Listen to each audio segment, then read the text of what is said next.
పోయిన సంవత్సరం అంటే 2023లో ఒంగోలులో సిటీ కేబుల్ ప్రసారాల్లో వచ్చిన డిస్టర్బెన్సు చాలా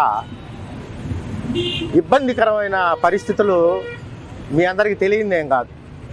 పోయిన సంవత్సరం డిసెంబరు, ఈ సంవత్సరం జనవరి, అంటే 2 నెలల కాలం పాటు దాదాపుగా సిటీ కేబుల్ ప్రసారాల్లో ఒంగోలులో చాలా ఇబ్బందులు, చాలా ప్రసారాల్లో ఇబ్బందులు వచ్చినాయి. అయితే అదే సందర్భంలో సిటీ కేబుల్ వాళ్ళు దాదాపుగా ఒంగోలులో ఉన్న ఇంటర్నెట్ పాయింట్ల వాళ్ళందరినీ కూడా వాళ్ళ ప్రసారం చేయమని మీకు ఇస్తామని చెప్పి ఒంగోలులో ఉన్న అందరూ ఇంటర్నెట్ కేబుల్ ఆపరేటర్లందరినీ వాళ్ళు అడిగారు. ఎవ్వరూ ముందుకు రాలా ఆ రోజున. వాళ్ళ ప్రసారాలు ఇవ్వటానికి ఎవ్వరూ ముందుకు రాలేదు ఆ రోజున ఒంగోలులో. ఆ సందర్భంలో మనం ముందుకు వచ్చాం. సిటీ కేబుల్ ప్రసారాలు మనం ప్రసారం చేయడానికి మనం ముందుకు వచ్చాం. వాళ్ళు మనకిచ్చారు. అది కూడా గతంలో ఒంగోలు స్థానికంగా సిటీ కేబుల్ ప్రసారాలు నిర్వహించే యాజమాన్యం విజయవాడ సిటీ కేబుల్ వాళ్ళకి పూర్తిగా తెగదెంపులు అయిన తర్వాతనే, ఎటువంటి సంబంధాలు ప్రసారాల పరంగా ఎటువంటి లింక్ లేని సందర్భంలో వాళ్ళు మార్కాపురం నుంచి వాళ్ళ ప్రోగ్రాము బిఎస్ఎన్ఎల్ ద్వారా అండర్ గ్రౌండ్లో ఒంగోలు తీసుకొచ్చిన తర్వాతనే, అంటే ఒంగోలులో ఉన్న వాళ్ళ యొక్క డిస్ట్రిబ్యూషన్ పాయింట్ యాజమాన్యానికి వాళ్ళకి ఎటువంటి సంబంధాలు లేవు అని నిర్ధారణ అయిన తర్వాతనే మార్కాపురం ప్రోగ్రాము మన మై కేబుల్ ఆఫీస్ నుంచి ఇవ్వటం జరిగింది.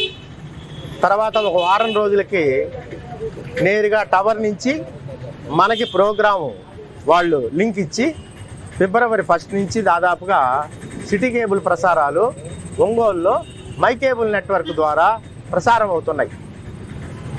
అయితే వాళ్ళు ఏదో ఒక రూపంలో, అంటే బాగా ఇబ్బందికరమైన పరిస్థితి నుంచి, రోడ్డును పడ్డ పరిస్థితి నుంచి మనం వాళ్ళని ఇబ్బంది లేకుండా వాళ్ళ ప్రసారాలు చేసిన ఆ సహాయాన్ని వెంటనే మర్చిపోయి వాళ్ళు దీన్ని ఏదో ఒక రకంగా మనల్ని పక్కదోవ పట్టించే ప్రయత్నాలు చేశారు.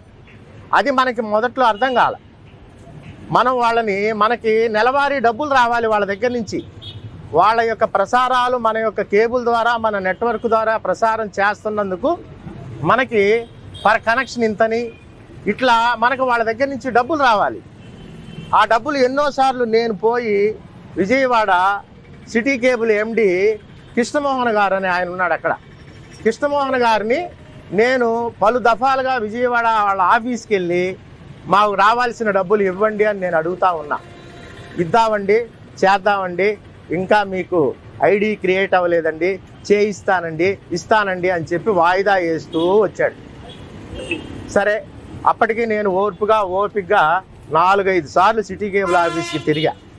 కరెంటు బిల్లు ఎక్కువైపోతూ ఉందండి, ఖర్చులు పెరిగిపోతూ ఉన్నాయి, మీరు కనీసం డబ్బులు ఇవ్వకపోతే ఎట్లా, ఈ రకంగా అయితే ఏ రకంగా మేము ప్రసారాలు చేయగలం, ఎవరైనా ఇది కరెక్ట్ కాదు కదా అన్నాం. ఆయన ఒకసారి 2 లక్షల రూపాయల డబ్బులు, ఒకసారి 1.5 లక్షల రూపాయల డబ్బులు వాళ్ళు మనకి ఇచ్చారు. కానీ ఎటువంటి మనకు రావాల్సిన మొత్తం లెక్క చూసి ఇవ్వమంటే ఇవ్వట్లా. సరే, అప్పటికి మనం ఓపికగా, ఇప్పుడు ఇవాళ జరిగిందే, ఈ రోజున దాదాపు 2.5 లక్షల రూపాయల కరెంటు బిల్లు పెండింగ్ ఉంది మా ఆఫీస్కి. నేను అది దాదాపు దఫాలుగా వాళ్ళకి చెబుతా ఉన్నా, కరెంటు బిల్లు ఎక్కువైందండి, వాళ్ళు ఫీజులు తీసేస్తారు, అందరం ఇబ్బంది పడతామని. అయినా ఏమాత్రం లెక్కలేనితనంగా వాళ్ళు ఉన్నారు. ఈ రోజుకి కూడా మధ్యాహ్నం కరెంటు వాళ్ళు వచ్చి కరెంటు ఫీజులు తీసుకొని వెళ్ళారు. అది ధర్మం కదా. మనం ఏ రోజైతే కరెంటు బిల్లు డబ్బులు కట్టలేదో కరెంటు ఫీజులు తీసుకెళ్ళటం అనేది వాళ్ళ డ్యూటీ. అది అట్లానే ఈ వ్యాపారంలో కూడా వాస్తవంగా ఆయన మనకి ఇవ్వాల్సిన డబ్బులు ఇవ్వని పక్షంలో మనం వాస్తవంగా వాళ్ళ ప్రసారాలు ఆపటం కూడా వ్యాపార లక్షణమే. అయినా మేము ఆపల, ఓర్పుగా ఉన్నాం, వాళ్ళని బ్రతిమలాడుతూ ఉన్నాము, రిక్వెస్ట్ చేస్తూ ఉన్నాం. ఆయన ఏమనుకుంటున్నాడంటే, Vijayawada city cable MD Krishnamohan garu అతను విజయవాడలోనూ గుంటూరులోనూ చేసినట్టుగా కేబుల్ మాఫియాని ఒంగోలులో పెట్టాలని అనుకుంటున్నట్టుగా ఉన్నాడు. ఆయన ఒక్కటి గుర్తించాలా, ఒంగోలు ప్రజలు కేబుల్ మాఫియాని అనుమతించరు. నీ యొక్క ఆటలు ఇక్కడ సాగవు. ఎవ్వరూ కూడా ఇక్కడ నీ యొక్క కేబుల్ మాఫియాని ప్రవేశపెట్టేదానికి ఎవ్వరూ ఇష్టపడరు. అవసరమైతే ఇంకొకటైనా తీసుకుంటారు తప్పితే ప్రశాంతమైన వాతావరణాన్ని, ప్రశాంతమైన జీవితాన్ని గడిపే ప్రజలు ఒంగోలు ప్రజలు. అటువంటి ఒంగోలు ప్రజల మధ్యలో నువ్వు గుంటూరు, విజయవాడలో జరిగినట్టుగా కేబుల్ మాఫియాని పెట్టాలనుకుంటే అది జరగని పని. కృష్ణమోహన్ గారు ఒక్కసారి గుర్తుపెట్టుకోండి. మీడియా పరంగా మిమ్మల్ని చెప్తా ఉన్నాను నేను మీకు. ఏది ఏమైనా ఈ రోజున మీరు మా వైర్లు మీ కుర్రవాళ్ళ చేత, మీ కుర్రవాళ్ళని చెప్పుకొని కొంతమంది ఇప్పుడు వచ్చి మా వైర్లు కట్ చేసి మా ఇచ్చేస్తున్నారు. ఇది చాలా దౌర్జన్యకరమైన విషయము. మీకు నేను చెబుతున్నాను. ఏది ఏమైనా కానీ సానుకూలంగా, సామరస్యంగా, వ్యాపార పద్ధతిలో వ్యాపార సమస్యలు పెద్ద మనుషుల సమక్షంలో పరిష్కారం చేసుకొని దాన్ని పద్ధతిగా వ్యాపారం చేయటం నేర్చుకోండి తప్పితే మాఫియాని మాత్రం ఒంగోలులో పెట్టడానికి ఎట్టి పరిస్థితుల్లో అనుమతించము. అది మీకు మరొకసారి నేను చెబుతున్నాను. ఈ పత్రికాముఖంగా మీడియా సమక్షంలో మీరు పెద్దలు, విఘ్నులు ఎన్నో చూసుంటారు మీరు. కానీ ఇక్కడ మాత్రం మీ ఆటలు చెల్లవు. అది మాత్రం గుర్తుపెట్టుకోండి. 2 రోజుల క్రితం నా డాక్యుమెంట్లు నాకు ఆయన కవర్లో పంపించాడు. 2 రోజుల క్రితం అంటే మీకు తెలుసు కదా, ట్రంక్ రోడ్లో వాళ్ళు సొంతంగా ఆఫీస్ ఒకటి ఏర్పాటు చేసుకునే ప్రయత్నం చేయటము, ఇవన్నీ మీకు మీ దృష్టికి ఆల్రెడీ వచ్చే ఉంటాయి కదా. అంటే చాలా గుట్టుగా, గోప్యంగా వాళ్ళ ఏర్పాట్లు వాళ్ళు చేసుకుంటా, ఆ ఏర్పాట్లు పూర్తిగా వచ్చిన సమయంలో ఇప్పటి వరకు కూడా నన్ను మభ్యపెడతా, నన్ను అక్కడే ఉంచుకొని, నా డాక్యుమెంట్లు ఇవన్నీ అక్కడే అట్టి పెట్టుకొని ఈ రోజున ఇంకా 4 రోజుల్లో తీసుకెళ్దామని అనుకున్న క్రమంలో 2 రోజుల క్రితం నాకు ఈ డాక్యుమెంట్లు పంపిస్తాడు అతను. ఇన్ని రోజులు ఇవి ఆయన దగ్గర అట్టి పెట్టుకొని ఉన్నాడు. మొత్తం నా ఫోటోలు, నా ఆధారు, ఇది మనం దానికోసంగా మనం రిజిస్ట్రేషన్ చేసిన సర్టిఫికేటు, GST సర్టిఫికేటు, మొత్తం అన్నీ ఆ రోజున ఆయన దగ్గర పెట్టుకొని తీసుకొని 2 రోజుల క్రితము గుట్టుగా పంపిస్తాడు. నాకు గుట్టుగా పంపిస్తాడు. అయితే మీకు అగ్రిమెంట్ అవ్వలేదు? ఎవరికి కాలా. అలా కాదండి. ఇప్పుడు మీరు వాళ్ళు కేబుల్ మీ దాంట్లో టెలికాస్ట్ చేయాలనుకున్నప్పుడు ముందే మీరు ఒక మాట మాట్లాడుకొని అగ్రిమెంట్ చేసుకుంటాం.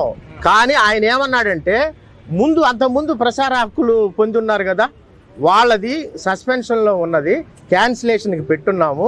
ఒక 10 రోజుల్లో లీగల్ ప్రాసెస్ కంప్లీట్ అవుద్ది. అది అయిన తర్వాత మీది అగ్రిమెంట్ చేస్తానన్నాడు. డాక్యుమెంట్లు ఇవ్వమన్నాడు. డాక్యుమెంట్లు ఇచ్చాను. 1కి 4-5 సార్లు తిరిగాను నేను నీ దగ్గరికి అగ్రిమెంట్ కోసం. ఈ రోజుకి ప్రోగ్రాం నా దగ్గరే ఉందిగా, ఏం వేరే చోట ఏం లేదుగా. ఇప్పుడు ఇది అయిన తర్వాత మన ఆఫీసుకు పోదాం. ఆ ఎక్విప్మెంట్, ఆ ప్రసారాలు, ఆ వ్యవహారం మొత్తం మీకు చూపిస్తాను. నేను అనేది లీగల్గా నీకు నాకు ఒకవేళ కాగితం మీద అగ్రిమెంట్ లేకపోయినా నువ్వు నాతోటి మోరల్గా నువ్వు అగ్రిమెంట్ అయ్యావు. నేను నీకు ఇస్తున్నానండి, ఇచ్చేసాను, మీరు చేయండి అని అన్నావు. నాకు ఇచ్చావు. మొత్తం వైరంతా నాది, నెట్వర్క్ అంతా నాది. నా నెట్వర్క్ ద్వారా, నా వైర్ ద్వారా, నా కంట్రోల్ రూమ్ ద్వారా ప్రోగ్రాములు వెళ్తున్నాయి. నువ్వు డబ్బులు ఎవరికి ఇవ్వాలి? నాకే కదా ఇవ్వాల్సింది. అంటే కాగితం మీద లేని పక్షాన ఎగ్గొట్టేస్తావా? అదేగా మాఫియా అంటే. మాఫియా అంటే అదే కదా, ఇంకేమన్నా ఉందా?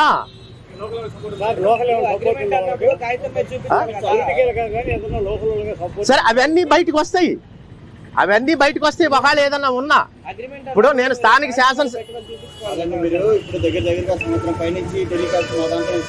ఫిబ్రవరి నుంచి 6 నెలలు నేను అదే చెప్పేదబ్బా. నేను 1కి 4-5 సార్లు వెళ్ళిన పక్షంలో తను చేద్దామండి, ఓ 15వ తారీఖు చేద్దాం, 10వ తారీఖు చేద్దాము, జస్ట్ వాయిదాలు వేస్తూ ఉన్నాడు అంతే. అగ్రిమెంట్ లేదు. కానీ మన దగ్గరే ప్రోగ్రాం ఉంది. ఇప్పుడు నేను మీకు చూపిస్తాను. మనం పోదాము. మన దగ్గరే అగ్రిమెంట్, మన దగ్గరే ప్రోగ్రాం ఉంది, మన దగ్గరే ఎక్విప్మెంట్ ఉంది, మన వైర్లోనే వెళ్తుంది. ఇప్పుడు ఇదేమన్నా ఊరేగా? ఏమన్నా అడవి కాదు కదండి, ఊరే కదా. మనం జనం. మీరు నన్ను ప్రశ్నిస్తున్నారు, నేను మీకు సమాధానం చెబుతున్నా. అదే కదా సమాజం, జనం అంటే. అట్లానే అతను కూడా ఏమండి మీరు 6 నెలల నుంచి వాళ్ళ నెట్వర్క్కి ఇచ్చామన్నారు, వాడుకుంటున్నారు, చేశారు, ఒకవేళ అగ్రిమెంట్ లేకపోయింది, కనీసం ఎథిక్స్ లేవా అని అడగమా? మోరల్ ఎథిక్స్ లేవా అని అడగమా? అడుగుతాం కదా ఎవరో. ఇప్పుడు నన్ను ఎట్లా ప్రశ్న నువ్వు వేసావో అట్లానే అడుగుతాం కదా. సమాధానం ఏం చెప్పారు? అదే నేనేం చేశానంటే ఇక్కడికి వచ్చి వాళ్ళ ఎంప్లాయీకి ఫోన్ చేశా. వాళ్ళ ఎంప్లాయీకి ఫోన్ చేస్తే మా వాళ్ళతో మాట్లాడండి అన్నారు. నేను ఆయనకి ఫోన్ చేశా, నేను మాట్లాడి చెప్తానండి అన్నాడు. ఏది ఏమైనా ఇది పద్ధతి కాదండి. మమ్మల్ని బజార్నేసి మీరు మిద్దెల మేడల్లో ఉండాలంటే మాత్రం ఇది కుదరని పని. ఇప్పుడు మీకు చెల్లించలేదని ప్రచారాలు ఆపేశారు. నేను ఆపలేదు బాబు, అదే తమాషా. నేను ఆపలా, కరెంటు వాళ్ళు ఆపేశారు. ఎలక్ట్రిసిటీ వాళ్ళు ప్రచారాలు, కరెంటు వాళ్ళు ఫీజులు తీసేశారు. నేను ప్రసారాలు ఆపలా. నేను ఆపేవాడిని అయితే, ఆ పద్ధతులు అనుసరించేవాడిని అయితే నేను ఏ రోజునో ప్రోగ్రాం ఆపేసేవాడిని. ఎందుకంటే నువ్వు నాకు డబ్బులు ఇవ్వకపోతే నేను ఆపాలి కదా. ఈ రోజున కరెంటు వాళ్ళు నేను డబ్బులు కట్టలేదని ఫీజులు తీసేశారు కదా, అంటే నేను కూడా ఆపాలి నీ వాస్తవంగా. అయినా నేను ఆపలా.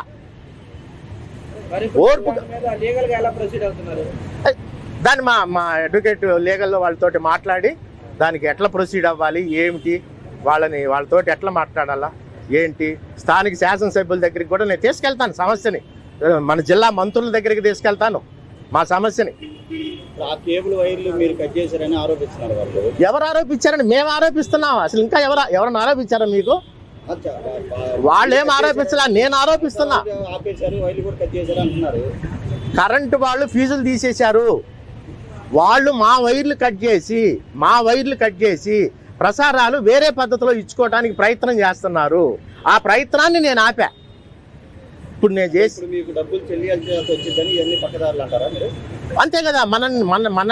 మనల్ని సైడ్ ట్రాక్ పెట్టి మనకు డబ్బులు ఎగ్గొట్టడానికి మనల్ని ఇచ్చేసి వాళ్ళ ప్రయత్నం, వాళ్ళ ఏర్పాట్లు వాళ్ళు చేసుకోవటం. ఇప్పుడు ఎవడైనా బుద్ధి జ్ఞానం ఉన్నోడు ఏం చేస్తాడండి? కరెంటు ఫీజులు తీసేశారు, ఇంతకాలం మనం వాడుకున్నాము, సరే నాకు ఇవ్వాల్సిన డబ్బులు లెక్క వ్యవహారం తర్వాత చూసుకున్నా, కనీసం జ్ఞానం ఉన్నోడు కరెంటు బిల్లు అయినా కడతాడుగా ముందు. కరెంటు బిల్లు అయినా కట్టి ప్రసారాలు పునరుద్ధరించుకుంటాంగా. అంటే నువ్వు ఆ కరెంటు బిల్లు కూడా కట్టేదానికి ఇదయ్యి అసలు నువ్వు ప్రోగ్రామే నా వైర్లు కట్ చేసి నా వైర్ల నుంచి వేరే రకంగా ప్రోగ్రామ్ని ఇచ్చుకునే ప్రయత్నం నువ్వు చేశావంటే ఎంత దగాకోరు వ్యవహారం. వాళ్ళే కట్ చేశారని మీ ఆరోపణ ఎలా? వాళ్ళే కదా మా వైర్లు కట్ చేసింది, వాళ్ళే కదా. నాకు తెలిసి నేను ఇక్కడికి పరిగెత్తుకుంటా వచ్చా. నాకు అది తెలిసి వేరే వాళ్ళు ఇట్లా మీ వైర్లు ఇచ్చేస్తున్నారండి ఇక్కడ అని చెప్తే నేను పరిగెత్తుకుంటా వచ్చి ఇక్కడ కూర్చొని వాళ్ళకి ఫోన్లు చేశా రమ్మని. వాళ్ళు రాకుండా ఊరకట్లా తప్పించుకొని ఉన్నారు. కాకపోతే వాళ్ళ కుర్రాళ్ళని పంపించారు. వాళ్ళు ఇదివరకు నా దగ్గర పనిచేసిన స్టాఫే, మొత్తం నా దగ్గర పనిచేసిన వాళ్ళే. నేను వాళ్ళకి చెప్పా, ఒరే నాయన ఇది పద్ధతి కాదు, మీరు ఆగండి, వాళ్ళు రావాలా, మా సంగతి తేలాలి, మీరు అదేం సార్ మేము వర్కర్లం కదా అన్నారు. వాళ్ళ బాధ్యత వాళ్ళు చేయాలి కదా. మీరు వర్కర్లేరా నాయన, వాళ్ళు ఎట్లయితే పంపించారో నేను చెబుతున్నా, ఆగండి, వాళ్ళకి చెప్పండి, వాళ్ళు రావాలా, తేల్చుకోవాలి. అంతేగాని ఇది వీధి పోరాటం కాదు కదండి. దౌర్జన్యమా, దొమ్మియా, వీధి పోరాటమా? నువ్వు కట్ చేయటము, నేను అతికించడం, నేను కట్ చేయటం, నువ్వు అతికించడం, మాఫియానే కదా అది. మరి నువ్వు విజయవాడ, గుంటూరు నుంచి ఒంగోలులో ఆ మాఫియాని పెట్టాలని నువ్వు అనుకుంటే ఎట్లా? సవ్యంగా ప్రశాంతంగా వ్యాపారం చేసుకోవాలి, ఎవరి పావలా వాళ్ళు తీసుకోవాలా, ఎవరి వ్యాపారం వాళ్ళు చేసుకోవాలా. అంతేగాని ఇది ఆ రకంగా చేస్తానంటే ఎట్లా సాధ్యం, ఎట్లా కుదురుతుంది, ఎట్లా అనుమతిస్తారు ఇక్కడ జనం? సైడ్ ట్రాక్ లో చేస్తున్నారంటే ఏ విధంగా చేస్తున్నారు సైడ్ ట్రాక్ లో? అంతే కదా. ఇప్పుడు ప్రోగ్రాం ఉదయం నుంచి లేదు, మా మై కేబుల్ ప్రోగ్రాంలు లేవు, సిటీ కేబుల్ ప్రోగ్రాంలు లేవు, రెండూ లేవు కదా. ఆఫీస్ నుంచి కరెంట్ ఆగిపోయిందంటే, కానీ తర్వాత ఇక్కడ నుంచి ప్రోగ్రాం డైవర్ట్ చేసి వేరే రకంగా వేరే వైర్లలో ప్రోగ్రాం ఇచ్చుకునే ప్రయత్నం చేశారు. ఏదో వైర్లు అంతకుముందు ఏ వైర్లలో నాకేం తెలుసు, నా వైర్లు అవి కూడా. ఒక వైర్ అయితే నాదే. మా ప్రోగ్రాం ఆగింది ఎందుకంటే మాకు ఇది వస్తుంది, ఇది మాకు రైల్ టెల్ వస్తుంది. యాక్చువల్గా మా రైల్ టెల్ ఆకపోతే మాకు కూడా తెలిసేది కాదు ఏది ఇక్కడ జరుగుతున్న సంగతి. మేము రైల్ టెల్ ప్రోగ్రాం ఇంటర్నెట్ ఇస్తాం, మా రైల్ టెల్ ప్రోగ్రాం ఆగింది. రైల్ టెల్ ప్రోగ్రాం ఆగిందని మా టెక్నీషియన్ వచ్చాడు. ఎక్కడుందంటే ఇక్కడ మా వైర్ కట్ అయ్యి ఉంది. ఏందని చూస్తే మా వైర్ కట్ అయ్యి దాన్ని వేరే దాంట్లోకి పెట్టుంది. మా వైర్ని మళ్ళీ మేము సరి చేసుకున్నాం, తీసుకోవడానికి సరి చేసుకునేటప్పుడు వాళ్ళు వచ్చారు. ఏందిరా నాయన అంటే ఇది అన్నారు.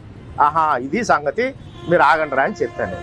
ఆగా ఇప్పుడు మా వైర్లని మా దాని నుంచి అసలు వాస్తవంగా మా రైల్టే లేకపోతే మాకు తెలిసేది కాదు. అంటే జరిగిపోయేది మాకు సాయంకాలానికో ఎప్పుడో తెలిసేదేమో. మా ప్రోగ్రాం ఆగేటప్పటికి మేము వచ్చాం పరిగెత్తుకొని, వచ్చేటప్పటికి ఇది జరిగింది.